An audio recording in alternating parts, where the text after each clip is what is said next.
So I see your app's really gaining some traction. So that's pretty cool. Yeah, it's been pretty awesome. It's been a nice ride. We've gone far, but we've got even further to go. So Well, it keeps going until somebody buys it. yeah. Before we get going, I just thought this was, well, I'll say it on air, but I thought this was really cool because I was discussing it with my wife and she says, "Oh my God."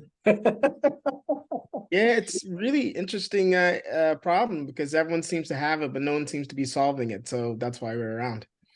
You know what?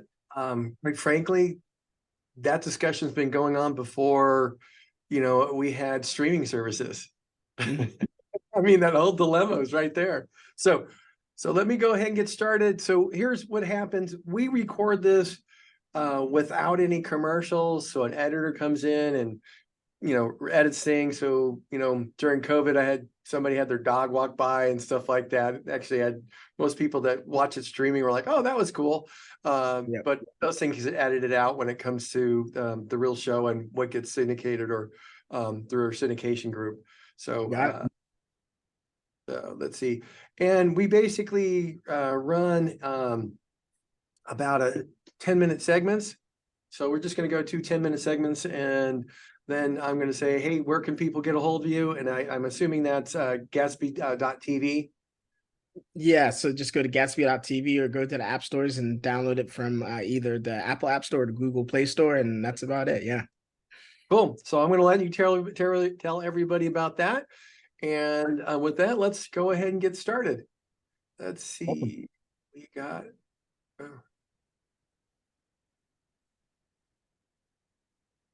Hey, Cameron, we are in episode 159. Wow, we're almost at getting close to 200. Cool. Um, I've got Gatsby Frimpong here. We're going to be talking about Gatsby TV, and we're going to get started in 5, 4, 3, 2, 1. Here we go. Hello, welcome to the Saving with Steve show, where we talk about the ins and outs of money. Pretty much everything in the sun relates to you having a happier, healthy relationship with money.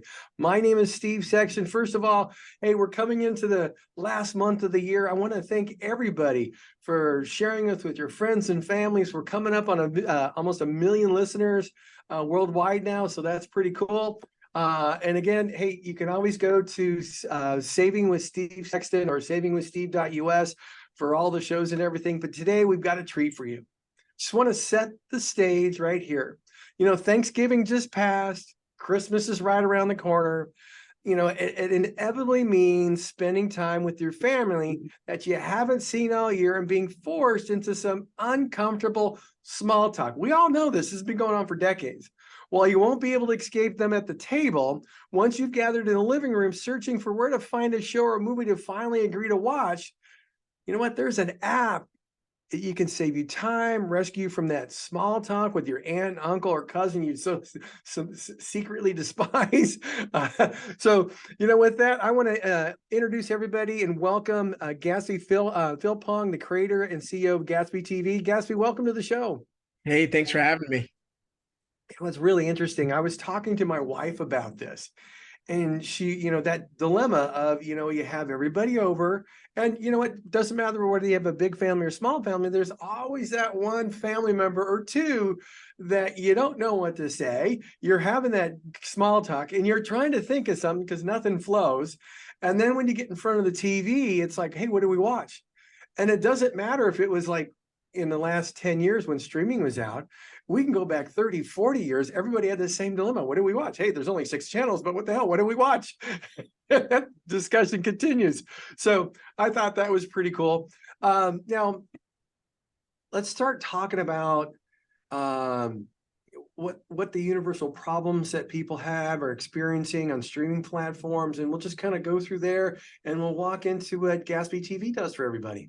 Yeah, no problem. So I actually have a very similar story to you. How I started a company was essentially at the time I was working at a major tech company in product management and engineering. And every day, just like millions of Americans and people worldwide, billions of people worldwide, I'd come home after a long day of work and, kind of have that time in between dinner and when you're going to bed where you're sitting there with your partner, your loved ones, your family, and you say, okay, what are you going to watch on TV?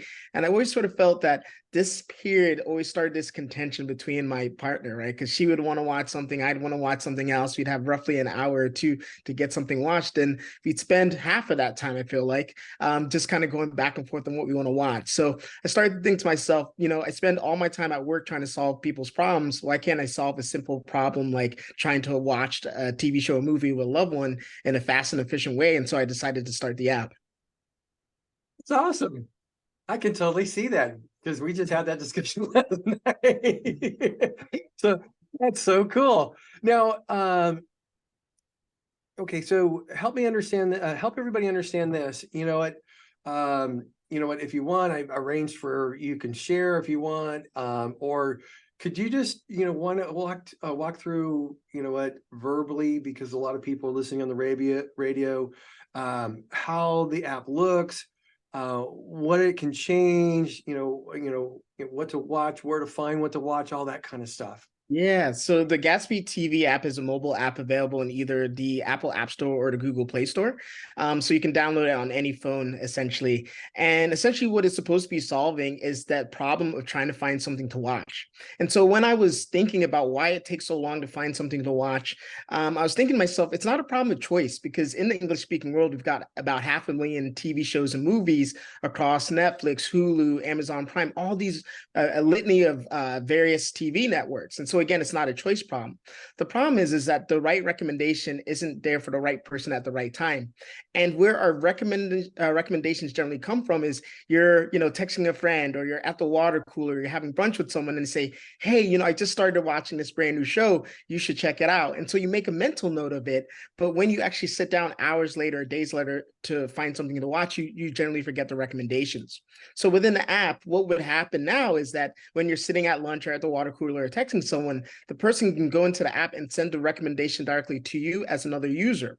And so what this does is the next time you actually sit down and watch something, rather than trying to rattle your mind to figure out what you've been recommended in the past, you can actually see what your friends have recommended to you, and you can actually see what they've currently watched recently if they haven't recommended something directly to you.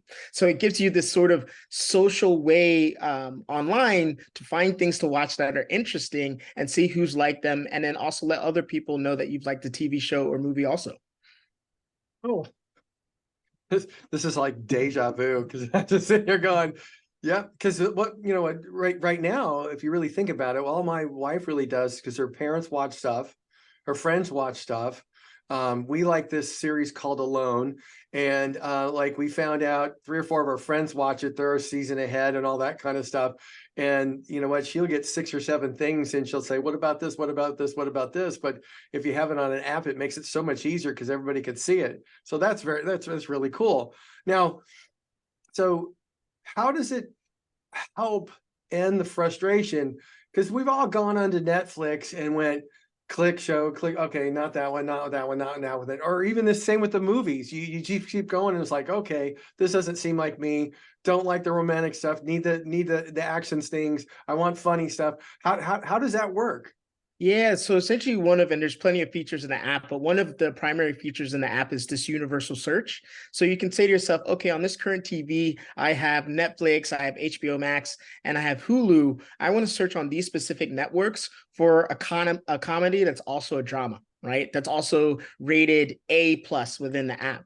And so what that does for you that you don't get on a lot of other search tools is this universal search, right? Because if you're in Netflix, you can only search for Netflix content. If you're in Hulu, you can only search for Hulu content. If you're in HBO Max, you can only search for HBO Max content.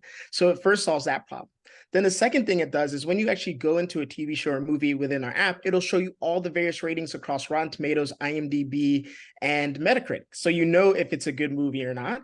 And then lastly, when you're looking at the movie, you say, okay, I've decided on this comedy drama. It looks like it's rated a 93 on Rotten Tomatoes. And now I want to find out what networks I can watch it on. We then show you what networks you can watch it either for free via subscription or where you can buy it. And then within the app, once you, let's say you have HBO Max, you can actually click the HBO Max button within our app, and we launch, let's say, Game of Thrones within the HBO Max app for you, so you can go directly in it. So you can search all within the app. And this is really, and another point I want to make is, for me, I think one of the reasons why it takes us so long to find things is that the search process is very convoluted, right? You're sitting there on your remote and it's like G, A, you're like moving across. So that's that time using the remote is actually part of the reason why this takes so long. And so if you can do something mobily with your two thumbs and you can search that way, you can search through a lot more content easily. And so that's why we're trying to move the center of our entertainment world from the remote and the TV back to the phone. We say you search for something there, you play something there, and then you can cast it from your phone to your TV. And so it becomes a much easier process and is no longer convoluted. That's easy. I love that. Now, how long ago did you launch the app? Yeah, so essentially we launched the app this year. It's something that I've been working on as sort of a side project for actually a few years prior. But the sort of public version of the app has been available since March of this year. We've got a lot of great feedback in both Apple stores. There are a lot of people who come to us because, again, this is a problem that I feel essentially everyone has, but none of the major companies are solving. And part of the reason, just to kind of give the audience a reason why, is because if you're Netflix or if you're Amazon Prime or if you're name your network, there's no incentive for you to let people know what other good shows are on another network, right? And so that's part of the reason why we have this problem, right? The HBO doesn't want you to know that on Apple TV, yeah, there's actually a really good comedy on there that you should watch. But we all have all of these various networks. And what's sort of happened, and unfortunately, I remember the first days of Netflix and streaming video on demand, the whole idea of it is that you would no longer have to have cable, and then you could just sort of piecemeal, okay, maybe I'll just have Netflix, it costs me $15, $20 a month. But what slowly happened actually is that rather than people getting rid of their cable subscriptions, they're just bolting on streaming video on demand. So rather than lowering your total cost for TV and entertainment per month, you're actually increasing it, right? And so another thing that we do within the app, another feature, is we'll actually show you across your various streaming platforms how much you're paying. And if you're borrowing a password or whatever it may be, you can actually put in 0.00 so that you know, okay, that's a borrowed password. But we also want to give sort of our folks a single pane of glass to understand what their TV viewing is across multiple platforms and how much it's costing them. That's wonderful, because you know what, one of the things that we talk about helping people reduce their expenses, and I do this all the time in the financial planning world, is every little bit counts. But one of the big things I've seen is people have still, some still have cable TV, and then they have all those streaming sites and they're paying like $200 or $300 a month. And I said, hey, you know what, which ones do you never watch? And some of them go, well, I watched that one in January, I want to keep it. But, we're talking in May, so it's like, really? And we show people, like, if you just had the internet and then had the appropriate streaming sites that you want, even if you have a live one, you could probably get everything covered for almost half the cost. So that's something special. And for you to be able to go and do that, that's wonderful. Now, one of the questions that, you know what, we're going to have to take a quick break. I'm sorry, I'm too into this. So everybody stick with us. We'll be right back with more Gatsby here on Gatsby TV. Bye-bye. 1 second. Let's see. Cameron, I think I messed that up. So you're going to have to edit that a little bit with my ending there. And let's see. So let's see. Right. You've gone through a lot of the content that I was looking to go through. I figured it'd take a little bit longer. So I got plenty. Let's see. Trust me. Just let me go. Oh no, that's perfect. Because you know what? I think this is something that will make a big difference in a lot of our listeners. Well, I'll tell you what, let me get this started and we'll come right back. And sure, I got that. Here we go. Cameron, we're moving into segment number 2, and it's 5, 4, 3, 2, 1. Hey, welcome back to Saving with Steve here. I want to really thank you for tuning in, letting your friends and family know about Saving with Steve. All the replays are available at www.savingwithsteve.us. If you're enjoying the stories of helpful information, insight on Saving with Steve, then I encourage you to subscribe to our YouTube channel so you never miss a show. Check out a few of our affiliates at UK Health Radio, BBS Radio, Talk Radio New York City, E360 TV, Las Vegas TV networks. All these networks are dedicated to empowering you to solve your problems, uplift your spirit, live a life of financial and personal freedom. If you'd like to go to Saving with Steve or Saving with Steve Sexton on Facebook, hey, there's an insiders club. You can get guest gifts behind the scenes. You can see all the flubs. You can see all the little things that go along. So, you know what? With that, I want to welcome Gatsby back here. Gatsby, the creator of Gatsby TV. And you know what? If you just joined us, you really want to check this out, because you know what we just talked about. What happens during the holidays when you have people over and you've got conversations that you're trying to create, and then you get in front of the TV and you're trying to figure out to watch. He solved that problem. He totally solved that problem, that decade-old problem. And you know what? I can understand, like you were saying before, Gatsby, that there's a lot of places like Prime, Netflix, and so on. They don't want to solve the problem because they don't want people to leave their network, because that's a reduction in revenue, so to speak, from an advertising standpoint and so on. But basically, you have the ability now to look at all the different streaming sites, figure out what show you want to watch, get recommendations from friends and family members, and stock those up, as opposed to trying to put them on another app that you always forget about, or write them down on a note that you'll never remember. And it's there for you. On top of that, and I'm not even advertising for Gatsby, but on top of that, you now have the ability to see where your expenses are and say, you know what, hey, I'm not really using that. I should get rid of that. How can I do these things? This is wonderful. So Gatsby, welcome back to the show. I'm sorry, I'm just praising this because I think it's wonderful. And it's not a streaming age problem. It's a problem that's been occurring for decades, ever since I was in my teens and realizing that my parents and everybody else fought about what was on TV and what to watch, whether we have 500 channels or, back then, I'm sorry, I'm a little older. We had 13 or 14.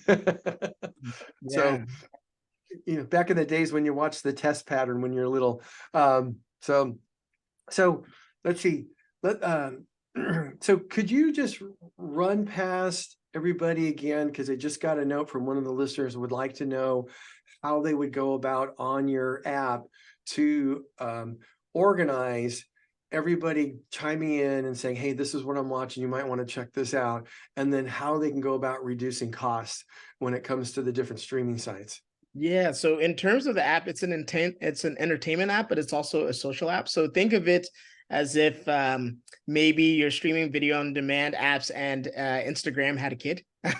So you can go in there, you can have your own profile, you can add friends and family members. And then when you add them, they're then able to send you recommendations. So you're only going to get recommendations from the people you want to get recommendations from. Additionally, when you go in the app and you're getting recommendations, if you decide to watch something, it's not something that's been recommended to you, there's an area within your profile where you can put recently watched. So if people are looking for something to watch, they can say, hey, X person in my family has really good taste. Let me see what he or she is watching. And what's great about this and why I put that in there is because I think one thing that's sort of happened with technology, especially within social media, is it's actually made us less social, right? There's a lot of people, I was actually doing some research yesterday with some teachers, and they're talking about how during this COVID area with kids staying at home, they're starting to see that there are problems with development when it comes to their sociability and have them talking with friends and those types of things. And so with this app, this is a piece of technology which is not supposed to replace communication. It's supposed to augment communication. So and a good example of that is, let's say, for instance, you're at brunch with someone, they tell you to watch something, they send you the recommendation. What we found to be interesting is that when that recommendation is sent, and then you watch that show, And then on your profile, it said that this recommendation that you sent has been recently watched. It sends a notification to that other person. And then voila, there's a text message sent like, oh my goodness, you watched the show I told you about. What did you think about it, right? And again, this sort of augments this social, it really brings the idea of social networks into the real world, right? Again, where we're not trying to replace it, we're trying to augment. So the next time you have brunch, then you can sort of break bread over the things that have been watched. Then on the savings side, another great thing that I didn't mention before is that not only can you see what's available within all your various subscriptions, but the one thing people forget is there's a lot of TV that's free still out there, right? So you can actually filter for free TV shows and movies which are available on various platforms that you may never have heard of, right? Because like I said before, the Apple TVs, the Netflixes, the Amazons, the Hulu's of the world are not incentivized to tell you that there's actually free TV available. And there is quite a lot of it. So we make sure that you're aware of that too. And some of this, and sort of to go on a little tangent here, is that you had talked about TV in the past and the way it evolved. And the thing, unfortunately, that sort of happened is that people forget TV at one time was free. So the reason why cable came to be is because the initial TV networks, your local Fox, your local NBC, ABC, et cetera, were supposed to be just free networks you could watch. They would have commercials, and that's how they monetized, right? Cable came along, and the promise of cable at first was premium content and no commercials. That's why you pay for it, because there's supposed to be no commercials, right? And then slowly commercials started becoming a part of cable TV, and this is where we're at now. So we're going kind of in the future with TV, which again is unfortunate, but it's one of those things, right? It's they say those who don't know history are doomed to repeat it, is that Netflix right now, you're paying for it and there's no commercials. But Netflix right now is having a problem with revenue, and Wall Street trying to show this increased 3%, 5% growth year over year. And what unfortunately you're probably going to start seeing is that even they're releasing a ad-based Netflix version of Netflix. But what's probably going to happen, and mark my words, and I want this recorded now, is that your paid version of Netflix within the next 5 to 10 years is also going to have commercials. So in what we're trying to do with the app is we're trying to give people this ability to really switch between TV providers. And when you switch between TV providers, what that does is it's a vote to your existing TV provider, which says, you're not giving me the content I need, or you're not giving me the value I need. And so I'm going to switch over to HBO. I'm going to switch over to Hulu, whatever it may be. And in doing this and having people actually switch rather than keeping things on in perpetuity, the idea is that hopefully when they get to the point where they start to try to do commercials when you're already paying, people leave those networks and they say, hold on, people are voting with their feet. Maybe we shouldn't do that. So this is where we become a part of the process and the solution. You know what? The other part I thought that was really cool, what you said is about which one's free, how much you got to rent, because it's interesting because we went and sourced different movies on different sites. And on some of them, they want you to pay $3 or $4 or $5 for, and on others, it is free. So if you know that in advance, why waste time? So that's pretty cool. I you know what? We love that. And now here's the other question. When somebody finishes watching a new series, okay, do they have the opportunity to, like, on their app, rate that series or that movie themselves? Yes. How does that work? Yeah, so within the app, you can rate a movie between 0 and 5 stars, and then you can also write a review. And one of the things that I feel that this is great for is that one of the things that bothers me, and I think a lot of people don't know about the internet and search tools, is search tools are biased, right? They are actually biased. I think for whatever reason, people don't know this, right? And so what's great about having ratings and reviews within this specific app is that we are not biased. We are sort of the Switzerland of the streaming video of demand. And why this is important, right, is because when we think about how networks work and how TVs work, let's say, for instance, you're about to come out with a brand new movie, a blockbuster. You spend $100 million on it. You are, let's say, NBC, right? NBC owns Rotten Tomatoes. A lot of people don't know that, right? So so NBC Universal owns it. So if they spend $100 million on a movie, I bet you that movie will have no bad reviews or very few bad reviews before like in the opening week of it being listed, right? And so unfortunately, the thing about TV and video and movies that is sort of different about this specific industry, and unfortunate again, is that you don't know it's bad till you've consumed it, right? Like you know, that feeling of I'm there. Yeah. Yeah, that feeling of you watching a movie and then you get to the end of it and you see the credits, you're like, wait, hold on, that's the end? That was horrible. But you've already paid, you're already there, they've already taken your time. Hmm. That's one of the interesting things of this specific industry. So what we try to do, again, in being Switzerland, is we say we're not Rotten Tomatoes, which is owned by NBC, or we're not IMDb, which is owned by Amazon, or any of these things. When you come here for ratings and reviews and you read them, they're not going to be biased. So Hmm. Well, that says that, you know what, because like there's a few recommendations we have. Like, God, what the heck were they thinking? You know? And you're right, because I've been to a few movies and we're like going, that's it? Come on. You know. So I'm with you. I'm with you. So, hey, Gatsby, we're coming close to we're pretty much at the end of our time.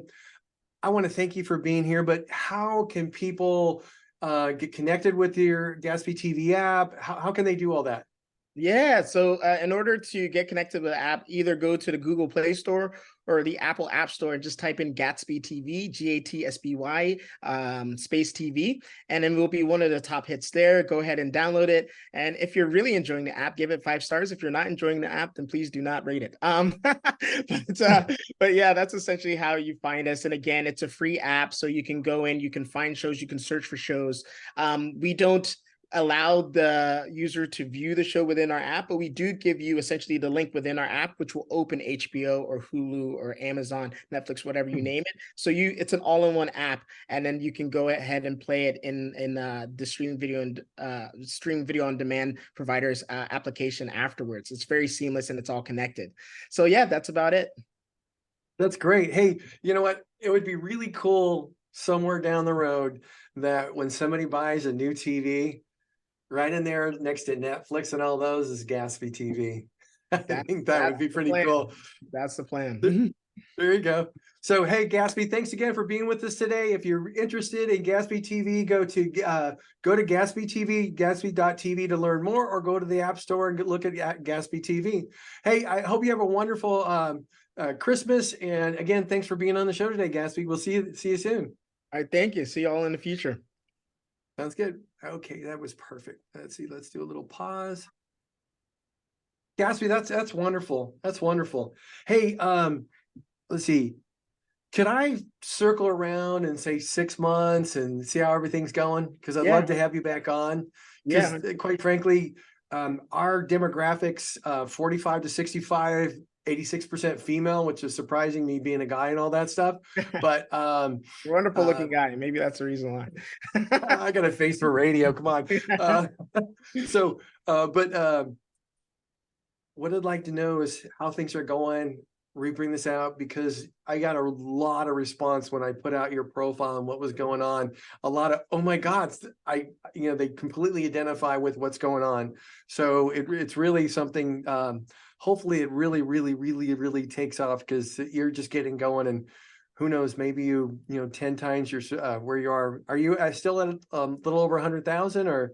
Yeah, Uh, yeah. And right now, we're essentially looking to raise funds in order to sort of push us to the next level. The technology is working well, but I'm sure, like you can have a great product, but you need to get it out there to people. So a lot of fundraising money will be on marketing and letting people know that we're available to them. That's great. That's great. Hey, I think I'd love to see this go. If it really gets going, you're probably going to have somebody buy you, like Apple TV. Yeah, it's a catch-22 because it's like you don't want to be bought by the folks that are basically siloing everything. But that's, in a lot of ways. And like I said, I have a technology background. I actually used to work at Apple, Google, and Microsoft. That's sort of the game plan, right? If they see a threat, they're like, look, we'll give you $50 million to go away because we don't want to have to spend $1 billion later to compete against you. So Mhm. Oh, I actually understand that. That's my first comment is you're probably going to get bought because I figure once you hit that million subscription, they're going to like, okay, we got to do something because because once you get that momentum, it could be 2, 3, 4, 5 like that. So cool. Hey, look, I'm going to let you go. You have a great day. Thanks for being with us, Gatsby, and I wish you all the success. all right, thanks for your time and have a wonderful rest of your day. Yeah, bye. Let's see.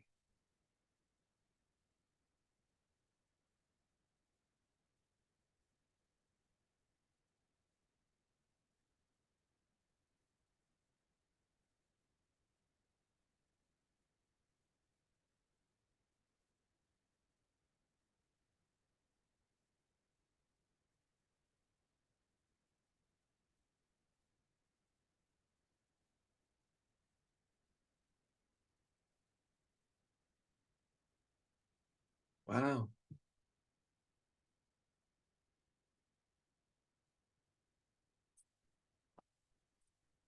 Okay, let's go into that.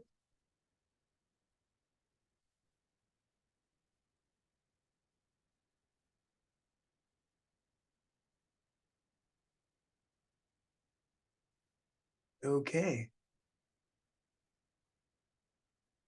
Hey, Cameron, we're in my last segment here. Here we go. Hey, everybody, welcome back to the Saving with Steve show, where we do talk about the ins and outs of money. Wasn't Gatsby wonderful? Again, that was Gatsby Frimpong, creator of Gatsby TV. Hey, you can go to Gatsby.tv, or you can go to the App Store and get Gatsby TV. Hey, solves many, many, many of your streaming problems. Now, let's talk about what's going on here for the rest of the year. You know what? Right now is a wonderful time to take a look at your taxes. In fact, if you're working with a financial advisor and you're not having that discussion, if they're not initiating that discussion, you need to do that. Okay, because what you do now could make a difference for what happens next year. It also could make a difference for your taxes this year. So let me make sure we're really clear. So check this out. So check this out. Here we go. Did you know there's a 12% tax bracket? Most people do. Okay. If it changes a little bit, it'll be 15. But if your income is in that 12% tax bracket, you actually pay 0 on your capital gains and your dividends. So think about this. We had one client, you know what? They were just above that, 12% tax bracket threshold. They were paying about $5,000 a year in taxes, and they were looking to fund their new grandchild's 529 program. And I said, what if we did this? Let's move some of this money that's creating an interest income that's going to go on your tax return that you don't even spend, and put it into something that's tax deferred. So if they don't take it out, they don't spend money on taxes. Okay. By doing so, it lowered their adjusted gross income to below that 12% threshold, which meant all their dividends and capital gains were tax-free. And as a result, guess what? As a result, they went from paying over $5,000 a year in taxes to $50. So that's one thing you do. Many people are looking at gifting this year. One of the ways you could do it, if you're retired or over the age of 59 and a half, you can gift a portion of your IRA. I'm sorry, if you're over 70 and a half, you could gift through a direct charitable distribution from your IRA directly to a charity and get a tax deduction, a dollar for dollar deduction. And you could do it for up to $100,000. So if you're, too high on taxes, you don't need that required minimum distribution, you want to make sure your church is getting some extra money, you can do a qualified direct charitable contribution directly to that 501c3. And all you do is you talk to your custodian and say, hey, I want to send $30,000 to this charity. Here's the charity number, here's all that stuff, and they send a check directly. Hey, you get a dollar for dollar deduction. Now, one of the big things, if you're looking to reduce your taxes, is this. Now, understand that you're getting a deduction here. It goes onto your itemized deduction list. If you've got no deductions, just know if you're married and you're over 65, the first $30,700 isn't going to do you any good. But if you're still paying a mortgage, you got mortgage interest, you got your local taxes and all that stuff, and you're added $30,000 to it, it could make a big difference on your taxes. The second thing that you want to know about, and the more important thing, is this. Some people have the ability to write a check from their IRA, and they have that ability because that's what their broker dealer, Schwab, Fidelity, or whoever gives you the ability to do. And some people will write that check just before the end of the year from their IRA directly to that charity and send it to them. The problem is, if they do not cash the check before December 31st, guess what? You're not getting credit for the deduction. So it's very important that you do that properly, because you don't want to have that deduction disallowed for this year when you need it. Other things you should do now. Take a look at your portfolio. You have winners, you have losers. That's what's happened in the last year or last 2 years. this might be a wonderful time to take profits, especially since the market is trading at almost 33 times its earnings. Okay. And you got big people like Warren Buffett, Jamie Dimon, the CEO of NVIDIA, and others selling off a lot of stock, putting into cash. What are they getting prepared for? Hey, a downturn. This might be a great time to sell off some gains, but offset those gains with selling off some of those losses so your taxes are reduced or eliminated. So folks, on top of that, if you're still working, this is a great time to make sure you maximize your 401k, your 401 Roth, your Roth 401k, and so on. If you're going to do a Roth conversion, make sure you understand how it works and you understand how the 5-year rule works. So to make sure you're not taking out money and paying taxes on it, even though you didn't think you had to. So with that, I want to thank you all for joining us today on Saving with Steve. Gatsby TV was wonderful. I want to thank Gatsby Frimpong for being with us today. I hope you have all a wonderful day, great holiday season. Look forward to seeing you next week right here on Saving with Steve. See you then. Bye-bye.